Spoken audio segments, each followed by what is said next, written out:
On a quiet Tuesday morning in the small town of Ravens Creek, the kind of place where everyone knew everyone else's routine, the unthinkable happened. At exactly 6:42 a.m., the local emergency line lit up. A jogger had discovered a body near the old railway bridge on the edge of town. By 7:15 a.m., patrol cars blocked the narrow road.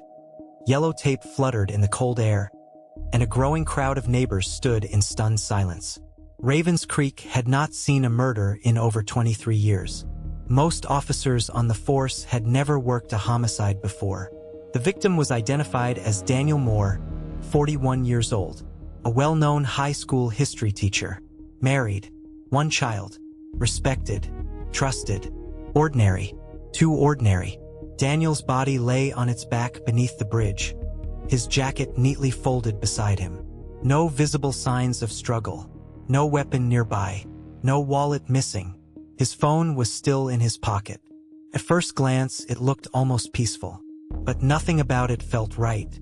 Detective Elliot Graves, a transfer from the city, was called in by noon. As he stood over the scene, one detail immediately bothered him. Daniel Moore had died sometime between midnight and 3 a.m., which raised the first question.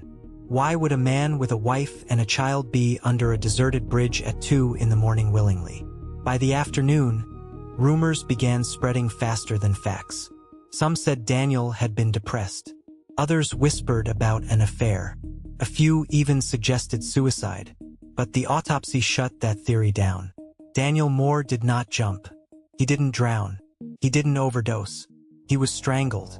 The pressure marks around his neck were faint but unmistakable. Whoever did it knew exactly how much force to use, enough to kill, not enough to leave obvious damage. Controlled act. Personal act. When investigators visited Daniel's home, his wife Laura Moore appeared cooperative but distant. She answered questions politely, almost mechanically. She claimed Daniel had gone to bed around 10:30 p.m. Sunday night. She said she fell asleep shortly after. She did not hear him leave. She did not hear him return. Their son, Ethan, 12 years old, had slept through the night. But when detectives checked Daniel's phone records, something surfaced. At 11:58 p.m., Daniel received a call. It lasted 38 seconds. The number was unregistered, and after that call, Daniel left his house. Security cameras from a nearby gas station captured him at 12:21 a.m., walking alone, calm, almost purposeful. No signs of distress, no one following him, which made the next question even more disturbing. If Daniel walked to his death willingly, who was waiting for him? Detective Graves began where all good investigations start. Daniel Moore's life. At school, students described him as passionate and kind. Colleagues said he stayed late to help struggling kids. Parents trusted him. But buried beneath the praise was something quieter. Tension. One teacher mentioned Daniel had recently argued with the principal over missing school funds. Another recalled seeing him leave campus one evening with a woman who was not his wife. Investigators followed every lead.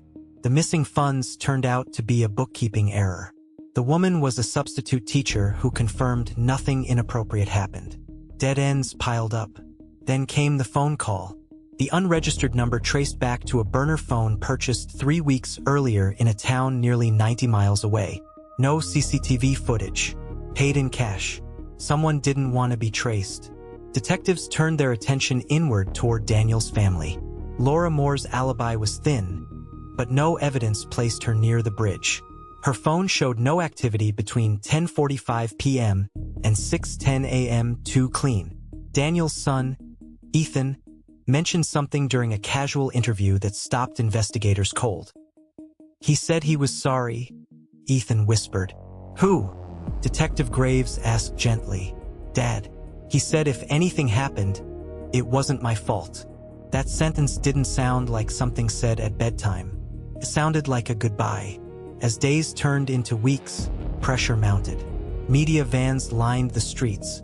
Online forums dissected every detail. The town demanded answers. Then, a breakthrough came from an unexpected place. Daniel's laptop. Hidden inside a password-protected folder was a series of documents labeled only with dates. Inside were scanned copies of emails, financial records, and handwritten notes. Daniel had been investigating something himself. The documents pointed to a local development project, a multimillion-dollar deal involving the town council, private investors, and a construction firm. Daniel had discovered discrepancies. Money routed through shell companies, land purchased at suspiciously low prices, and one name appeared repeatedly: Thomas Reed, a respected businessman, church donor, youth football sponsor, and Laura Moore's older brother. Suddenly, everything shifted. Detectives questioned Thomas Reed, who laughed off the accusations. He admitted Daniel had confronted him weeks earlier but claimed it was a misunderstanding. But then they found something Thomas couldn't explain. A traffic camera captured his SUV driving toward Ravens Creek at 11:12 p.m. the night Daniel died. Thomas claimed he was home all night. His phone, however, had been powered off for nearly 5 hours. Burner phone records showed the call to Daniel originated from the same town Thomas had driven through earlier that day. The case was no longer a mystery. It was a betrayal. Faced with mounting evidence, Thomas Reed broke. He confessed after 13 hours of questioning. Daniel had discovered the corruption and threatened to go public. Thomas claimed he only wanted to talk sense into him. He asked Daniel to meet him under the bridge, neutral ground, away from cameras. The argument escalated.